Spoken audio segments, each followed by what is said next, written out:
Bumigat ang trapiko sa EDSA tramo matapos masiraan ang isang 10-wheeler na kargado ng sako-sakong semento.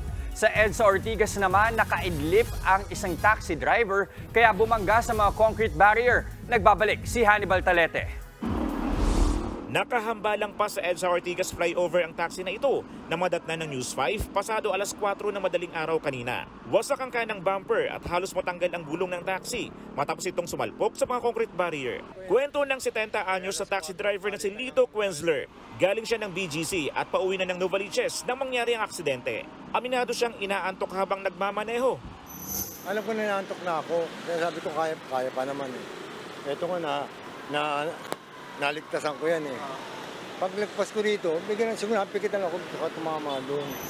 Sandaling nagdulot ng pagbigat sa trapiko ang disgrasya pero agad namang dumating ang MMDA para hatakin ang taxi. Ligtas naman si Mang Lito pero problemado siya dahil mababawasan pa ang kanyang kita. Para pabayaran yan, pag lalabas kami, pag nag-boundary kami, iaawas yung kanong partial. Ayon sa MMDA, posibleng maharap sa reklamong reckless imprudence resulting in damage of public property ang taxi driver. Nasira kasi sa disgrasya ang poste ng isang traffic sign at isang concrete barrier. Humarang din sa gitna ng kalsada ang 10-wheeler na ito matapos masiraan sa EDSA tramo sa Pasay pasado alas 10 kagabi. Nagtulong-tulong ang ilang lalaki para alisin ang mga karga nitong sako-sakong semento para mas madaling matow. Ayon sa driver ng truck, galing sila ng sukat at maghahatid ng semento sa hardware sa Pasay nang masira ang bugi pin nito o bakal na nagdudugtong sa mga gulong. Paatas po ako ng deliveran. Pagkatapos ko po, kumuha po ako ng buwelo para makadiretso. Pagkatapos ko po ng pakanan, bigla pong lumagabog.